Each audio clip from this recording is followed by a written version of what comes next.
চমৎকার একটি ঘটনা ঘটেছে, হতবাক করার মতো একটি ঘটনা হয়ে গেছে। আমাদের দেশের ব্যাংকিং সেক্টর তো একদম পুরো চুরমার হয়ে গেছে, সব একদম ধ্বংস করে ফেলেছে। আপনারা জানেন যে কে ধ্বংস করেছে, সেই এস আলম। এখনো পর্যন্ত ব্যাংকগুলোর সর্বোচ্চ পর্যায়ে যে নিয়ন্ত্রণের বিষয়টা রয়েছে, এটি এখনো পর্যন্ত এস আলমের নিয়ন্ত্রণে রয়েছে। আজকে ইসলামী ব্যাংকের চেয়ারম্যান নিযুক্ত করার বা নিয়োগ দেওয়ার মাধ্যমে এটি আবারও চূড়ান্তভাবে প্রমাণিত হয়েছে। দেখুন, বর্তমান যে চেয়ারম্যানকে নিয়োগ দেওয়া হয়েছে, তিনি ডেপুটি গভর্নর ছিলেন বাংলাদেশ ব্যাংকের। তিনি 24-এর আন্দোলনের পর সাথে সাথে বিভিন্ন জায়গায় যারা শেখ হাসিনার আমলের বিভিন্ন পর্যায়ের সুবিধাভোগী ছিল, তাদেরকে কিন্তু বিভিন্নভাবে আপনারা জানেন যে স্ব প্রতিষ্ঠানের যারা বঞ্চিত ছিল, তারা অনেকটাই চাপ দিয়ে দিয়ে সুবিধাভোগীদেরকে কিন্তু ওই সব পদ থেকে তাদেরকে বের করে দিয়েছে। যদিও এটিকে নাম দেওয়া হয়েছিল পরে মব জাস্টিস। ঠিক একইভাবে এই জনাব খুরশেদ আলমকেও কিন্তু আপনার 2024-এর আগস্টের 5 তারিখের পর তাকেও কিন্তু ডেপুটি গভর্নরের পদ থেকে বের করে দেওয়া হয়। এবং আপনাদেরকে আরেকটা কথা বলে রাখি, এই জনাব খুরশেদ আলম, যিনি আজকে ইসলামী ব্যাংকের চেয়ারম্যান পদ পেলেন, তিনি কিন্তু ওই শেখ হাসিনার আমলে তাকে কিন্তু 3 বছরের জন্য চুক্তিতে বাংলাদেশ ব্যাংকের ডেপুটি গভর্নর করা হয়েছিল। আপনি দেখুন, বাংলাদেশ ব্যাংকের ডেপুটি গভর্নর পদ খুবই দ্বিতীয় প্রধান একজন মানুষ, দ্বিতীয় গুরুত্বপূর্ণ একজন মানুষ। আরো কয়েকজন আছেন ডেপুটি গভর্নর, কিন্তু ওনার ব্যাপারটা কতটা ওনার প্রতি তৎকালীন সরকার বিশ্বাসের সাথে কতটা নির্ভরশীল হলে পরে তাকে চুক্তিতে, এমন না যে তার স্বাভাবিক চাকরি ছিল, তাকে হায়ার করে আনা হয়েছে এবং তাকে একটা গুরুত্বপূর্ণ দায়িত্ব দেওয়া হয়েছে। কতটা নির্ভরশীলতা, আস্থাশীলতা থাকলে পরে এমন একটা মানুষের উপরে এই একটা গুরু দায়িত্ব দিয়েছিল তৎকালীন আওয়ামী লীগ গভর্নমেন্ট। এরপর যখন 24-এর সেই পরিবর্তনটা হলো, তাকে জোর করে যারা বঞ্চিত ছিল, যারা বুঝতে পেরেছে যে তিনি ব্যাংক খাতকে শোষণ করবার জন্য তার যে ভূমিকা ছিল তৎকালীন সময়ে, সেটির কারণে তাকে শেষ পর্যন্ত বের করে দিয়েছিল আন্দোলনকারীরা 24-এর আন্দোলনের পর। এখন আজকে 24 মে 2026 আমাদের বিএনপি সরকার আছে। বিএনপি সরকারের অধীনে বাংলাদেশ ব্যাংকের গভর্নর, বাংলাদেশ ব্যাংক সেই খুরশেদ আলমকে, যাকে দায়িত্ব থেকে সরিয়ে দেওয়া হয়েছিল জোর করে আন্দোলনকারীরা, সেই খুরশেদ আলম এখন বর্তমানে ইসলামী ব্যাংকের চেয়ারম্যান পদে নিয়োগ পেয়েছেন। বুঝতে পারছেন? এখন প্রশ্ন হলো যে ইসলামী ব্যাংক আসলে, ইসলামী ব্যাংকের কিছু হলে আমাদের কি যায় আসে? ইসলামী ব্যাংক তো সরকার দেখবে, বাংলাদেশ ব্যাংক দেখবে। ব্যাপারটা এরকম ভাবলে আপনারা ভুল করবেন বন্ধুরা। ব্যাংক কখনোই কারো ব্যক্তিগত সম্পদ নয়। ব্যাংকে গচ্ছিত রক্ষিত যে অর্থগুলির, এগুলি আমার, আপনার, দেশের জনগণের, সরকারের, আমাদের সবার এই অর্থ। কারণ এই অর্থ যখনই সচল থাকবে, স্বাভাবিক সরবরাহ থাকবে এবং নিজের গতিতে চলবে, তখন অর্থনীতি ঠিক থাকে।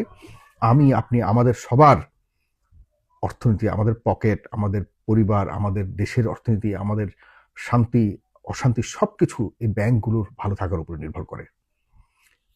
একটা স্বাভাবিক যুক্তি, যেই লোকটা আওয়ামী আমলে 3 বছরের জন্য কন্ট্রাক্টে তাকে নিয়োগ দেওয়া হয়েছিল, এখন তাকে বাংলাদেশের না বিশ্বের, সাউথ এশিয়ার সর্বশ্রেষ্ঠ ব্যাংকগুলির মধ্যে একটি অন্যতম ব্যাংক বাংলাদেশের ইসলামী ব্যাংক, একমাত্র ব্যাংক বাংলাদেশের ইসলামী ব্যাংক, যে ব্যাংকটির ওই পর্যায়ে অবস্থান ছিল, সেই ব্যাংকটিকে একদম চুরি করে, ডাকাতি করে, লন্ডভন্ড করে দিয়েছে। এটিকে কোথায় একজন ভালো অর্থনীতিবিদের হাতে দিয়ে এটিকে আবারও শিরদাঁড়া করে দাঁড়াবার মতো করে সুযোগ করবে অথবা পরিকল্পনা করবে, তা না করে এমন একজনের কাছে দিয়েছে যার অলরেডি বিগত সময়ে তার বিতর্কিত ভূমিকা ছিল। কেন রে ভাই? আপনাদের মাথায় রাখতে হবে, তৎকালীন সময় উনি ডেপুটি গভর্নর ছিলেন যখন এই ইসলামী ব্যাংকের 92,000 কোটি টাকা একজনের হাতে চলে গিয়েছিল। 2017 সালে এই ব্যাংকটিকে দখল করে ফেলেছিল এস আলম গ্রুপ। তাদের অনেক কাহিনী। আরেকটি কথা বলে রাখি আপনাদেরকে, দেখুন এস আলম গ্রুপের সাথে বা এস আলমের সাথে যারা যারা এই ইসলামী ব্যাংক থেকে শুরু করে আরো কয়েকটি ব্যাংককে সরাসরি ডাকাতি করেছিল, এদের কারোই কিছু হয়নি। এস আলমের নাম অনেক বেশি আসছে, নাবিল গ্রুপের কথা বলি, আপনারা অনেকে বলেন নাবিল গ্রুপ নিয়ে আমি কেন কথা বলি না। ভাই, আমার সাথে অনেকের ভালো সম্পর্ক থাকতে পারে, কিন্তু নাবিল গ্রুপের ব্যাপারে এত অভিযোগ উঠেছে, একটা চুলকে বাঁকা করতে পেরেছে? নাবিল গ্রুপের তো দিব্যি তারা মিডিয়া থেকে শুরু করে অনেক ব্যবসা করতেছে। কেমনে সম্ভব? কিভাবে সম্ভব?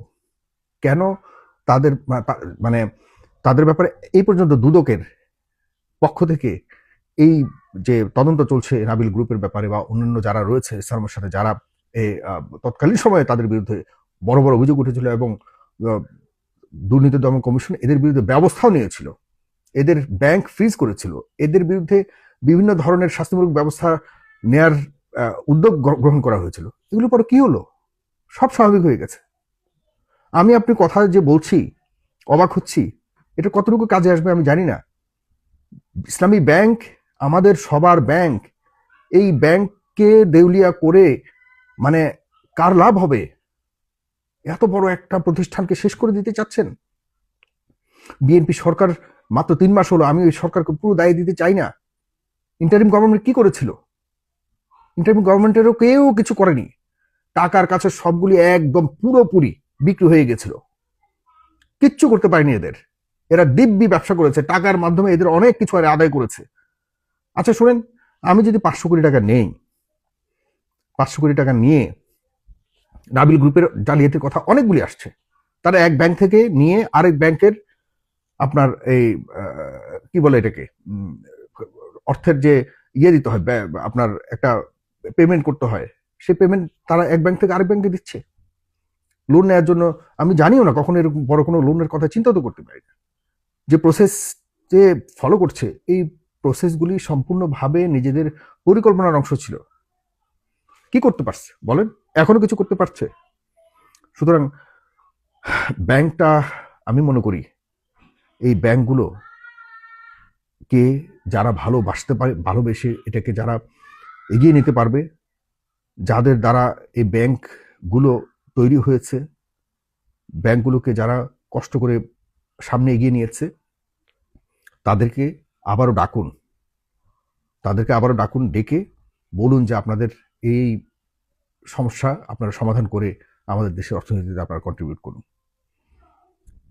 বাংলাদেশ ব্যাংককে একদম খুব ক্লোজলি মনিটর করার জন্য উদ্যোগী হতে হবে। সরকারকে অবশ্যই ব্যাংক খ্যাকদের কাছ থেকে এই ব্যাংকগুলিকে মুক্ত করতে হবে। এটার জন্য আমরা সবাই সরকারের পাশে থাকবো, ইনশাল্লাহ সবাই সরকারের পাশে থাকবো। আপনারা যারা দেখছেন, আসেন কথা বলি, কারণ এই ধরনের বিষয়টার পেছনে আমি নিশ্চিতভাবে বলতে পারি তারেক রহমান সাহেব জানেন না। উনি জানলে কখনোই এইভাবে ছেড়ে দিতেন না। কিন্তু ওনার আশপাশে যারা রয়েছে, যারা এস আলমের স্বার্থ উদ্ধার করার জন্য এস আলমের টাকা পয়সা খেয়ে পুরো বুঁদ হয়ে আছে, যারা এস আলমের আশপাশে যে রুই কাতলগুলি ছিল, যারা হাজার হাজার কোটি টাকা নিয়ে লোপাট করেছে, এদের কারো চুলটা পর্যন্ত বাঁকা করেনি এই পর্যন্ত। 1000 টাকা যদি লোপাট করি আর দায়িত্বশীল এক মন্ত্রীর যদি আমি মাত্র 5 কোটি টাকা দেই, কোন কথা বলবে বলেন? 1000 কোটি টাকা গেল। এই অবস্থায় চলতেছে। যারা 1000 কোটি টাকা নেয়, 5 কোটি 10 কোটি টাকা দিয়ে সবাইকে চুপ করে ফেলতে পারে।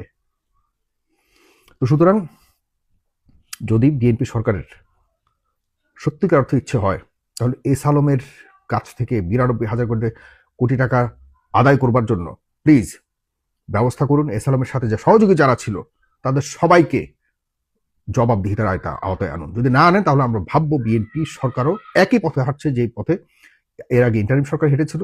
টাকার জন্য তারা এই চোর ডাকাতদের সাথে মিলেমিশে ছিল। এখনো বিএনপি সরকারের মন্ত্রীরা বা যারা এই এস আলমের ঘনিষ্ঠ, তারাও চেষ্টা করছে তারেক রহমানকে বিভ্রান্ত করবার জন্য।